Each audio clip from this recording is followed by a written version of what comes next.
In the 1930s, Shanghai was one of the most glamorous cities on Earth. A place where cinema rivaled Hollywood, where movie stars were worshipped, and where a single face on a poster could stop a street.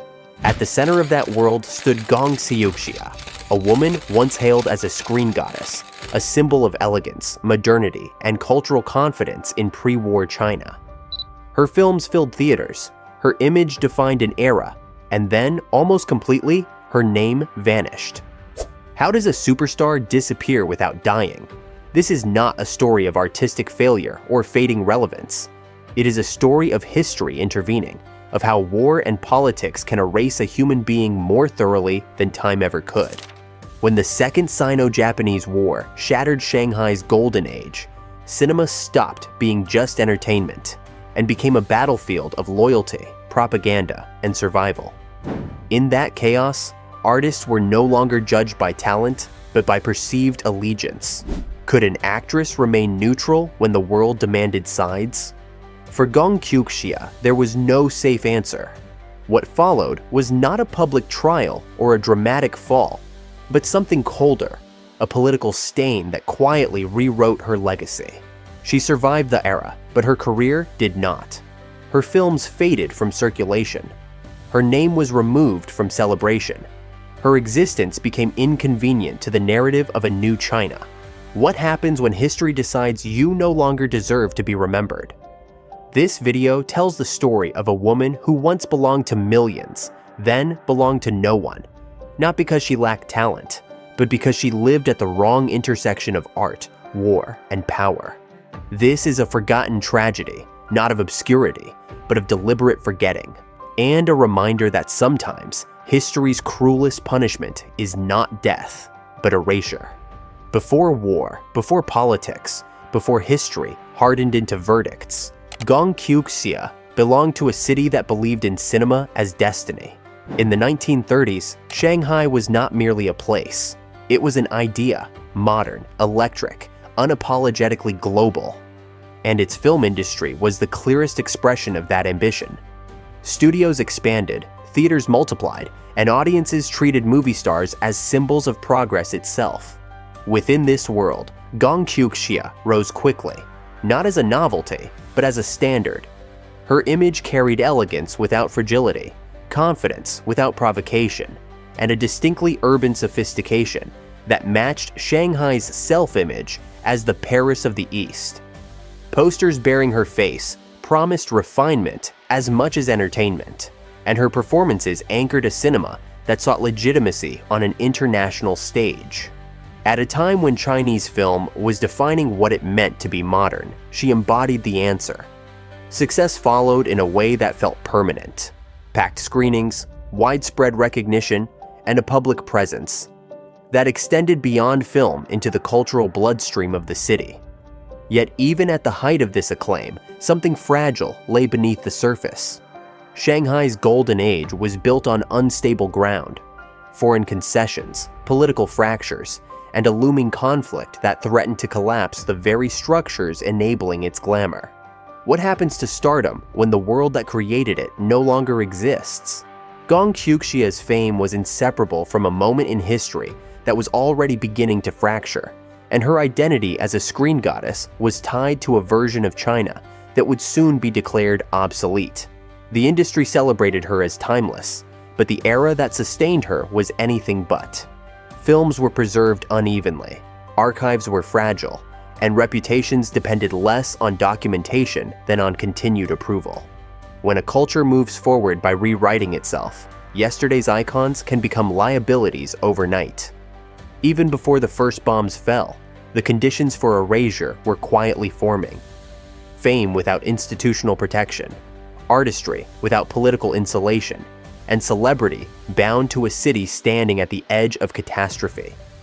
In hindsight, her ascent reads like a prelude rather than a promise, a brilliance made possible by a narrow window of calm between upheavals. Shanghai elevated her because she fit its dream of itself, but that dream required stability, neutrality, and continuity. None of those would survive what was coming. And so, while audiences still applauded and studios still promoted, The foundation beneath her career was already cracking. This was not simply the rise of a star. It was the rise of a star in a world that was about to disappear. When war arrived, it did not announce itself to artists with clarity or choice. It arrived as disruption, fear, and moral ambiguity. And for Gong Qiuxia, it marked the moment when a career stopped being shaped by talent and began being judged by circumstance. The outbreak of the Second Sino-Japanese War shattered Shanghai's golden age almost overnight. Theaters closed or changed hands. Studios were pressured, censored, or repurposed. And cinema, once a symbol of modern leisure, was pulled into the machinery of survival and propaganda. In this new reality, neutrality became a luxury few could afford. Artists were forced to keep working, stop working, or work under conditions that would later be reinterpreted as collaboration or betrayal. What does survival look like when every option can be weaponized against you later? For Gong Qiuxia, as for many performers of her generation, continuing to exist in the public sphere meant navigating an impossible landscape where silence could be seen as cowardice, visibility as complicity, and disappearance as guilt. The war did not simply interrupt her career, it contaminated it retroactively. Actions taken under occupation, coercion, or economic necessity were stripped of context once the fighting ended. What had once been understood as pragmatic survival in a collapsing city would later be judged through a rigid political lens that allowed no ambiguity. War did not just destroy buildings, it rewrote meaning. Films made during this period were no longer evaluated as art, but as evidence, and reputations were recast as political statements, whether the individuals involved intended them to be or not. Gong Qiuxia's screen presence, once celebrated as a cultural asset, became a liability tied to a moment history wanted to disown. The tragedy of this phase lies in its inevitability. She did not choose war, yet war chose her. It positioned her at a crossroads, where every path carried consequences beyond personal control. The idea that an actress could simply stop being visible ignores the reality of wartime Shanghai, where economic pressure, social expectations, and institutional demands left little room for principled withdrawal. Can an artist opt out of history when history has already claimed them? As the conflict dragged on, the line between participation and survival blurred beyond recognition. When peace finally arrived, it did not bring relief. It brought judgment. The post-war environment demanded clear heroes and clear villains, and those who lived in the gray zones of occupation and adaptation found themselves exposed.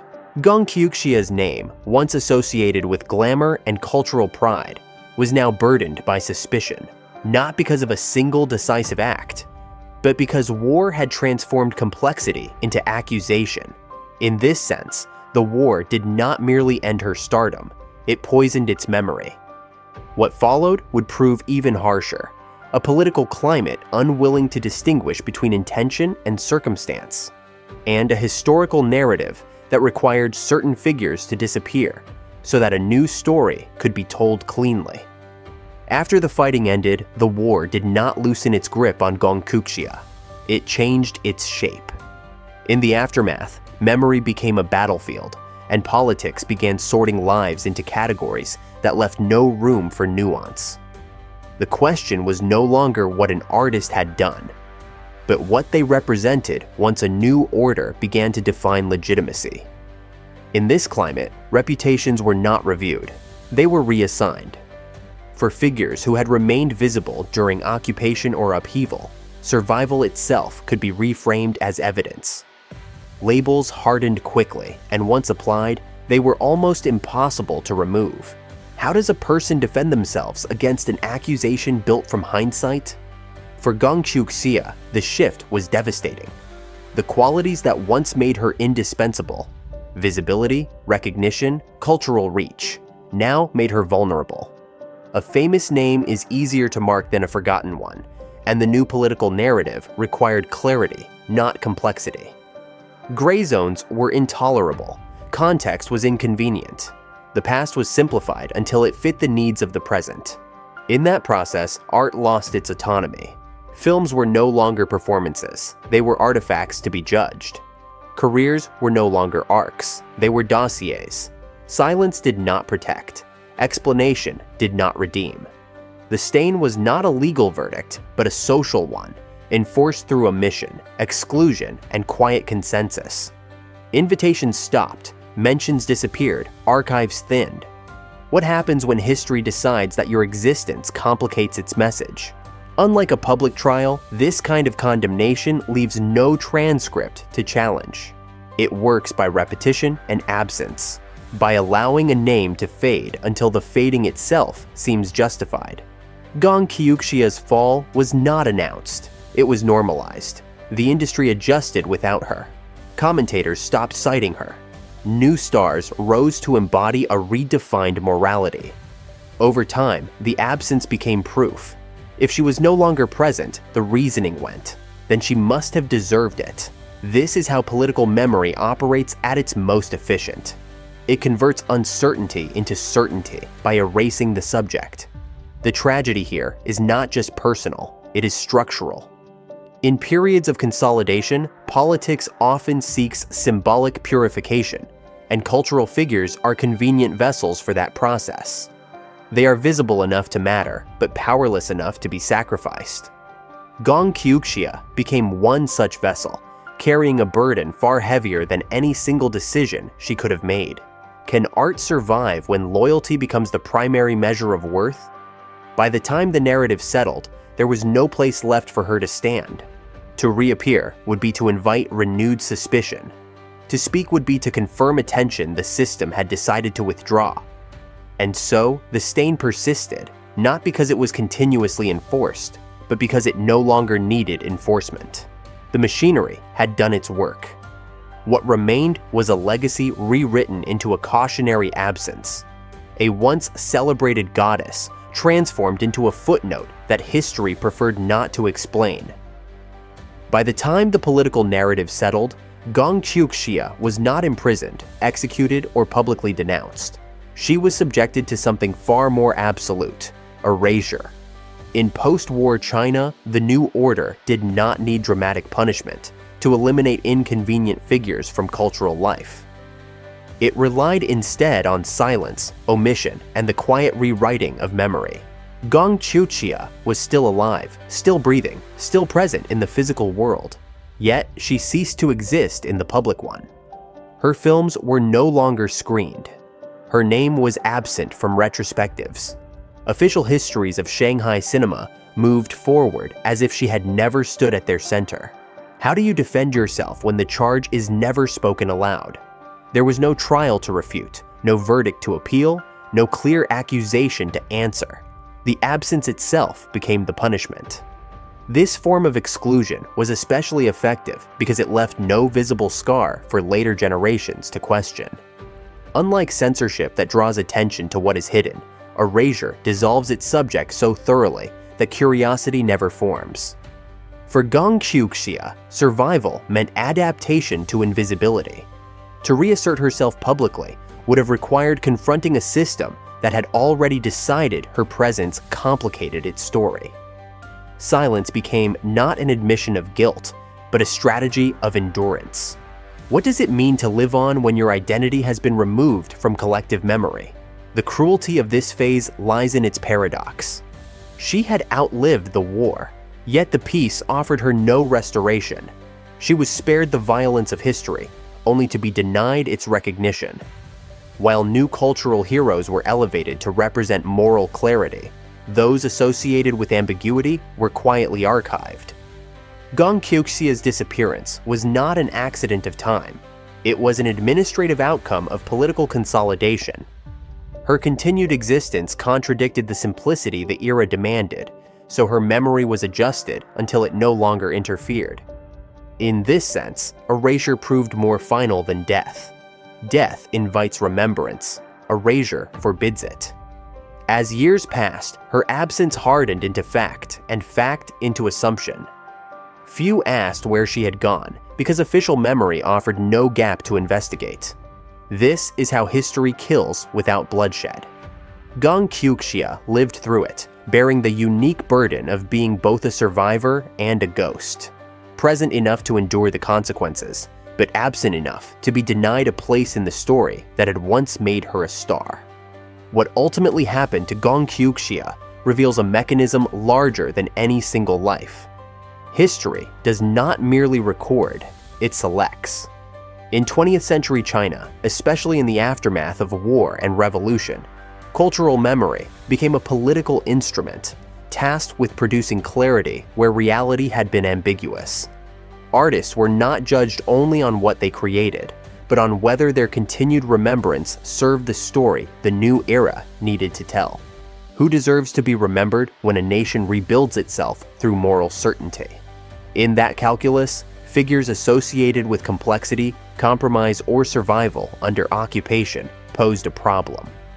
They did not fit clean categories of hero or villain, resistance or betrayal. And when history cannot classify, it often eliminates. Gong Qiuxia's disappearance from official narratives was not an oversight. It was a solution. By removing her name, the system simplified the past, smoothing contradictions that might challenge legitimacy. This is a pattern seen far beyond China, in Hollywood's blacklist, in Soviet cultural purges, in post-war Europe, where artists became collateral in struggles over meaning. The difference here lies in method. There was no spectacle, no denunciation broadcast for future condemnation. Instead, there was administrative forgetting, a quieter, more durable form of control. Films vanish from circulation. Credits are omitted. Retrospectives exclude. Over time, absence itself becomes proof of irrelevance. How many lives have been edited out this way without leaving a trace? By the time later generations look back, the question is no longer why someone was erased, but whether they ever mattered at all. This is the most effective outcome of political memory. It converts erasure into inevitability. Gong Qiuxia's tragedy, then, is not only that her career was destroyed, but that her meaning was reassigned without her consent. Her story exposes how power determines remembrance, how war accelerates judgment, and how politics finishes what violence begins. History claims neutrality, but memory never is. It favors those who validate its conclusions and discards those who complicate them. In that sense, Gong Qiuxia was not forgotten by accident. She was excluded by design. And until we ask who makes those decisions, and at what cost, the same process will continue, quietly deciding which lives deserve to survive, not just in flesh, but in memory. In the end, the tragedy of Gong Qiuxia is not that her films were lost, or that her fame ended, but that history decided she no longer deserved a place in the story. She survived the war. She lived through the political realignment, and yet she was erased more completely than many who did not. No grave marker marks the moment her legacy vanished. No single decree explains why her name fell silent. The disappearance was quiet, efficient, and permanent. The kind that leaves no evidence for future generations to question. What is more terrifying, being punished publicly or being removed so thoroughly that your absence feels natural? Gong Qiuxia's life exposes a truth that reaches far beyond China and far beyond cinema. That memory is not neutral, and forgetting is often intentional. When nations rebuild themselves, they do so by choosing symbols that fit their conclusions and discarding those that complicate them. Art does not protect its creators from this process. Fame does not grant immunity. Survival does not guarantee remembrance.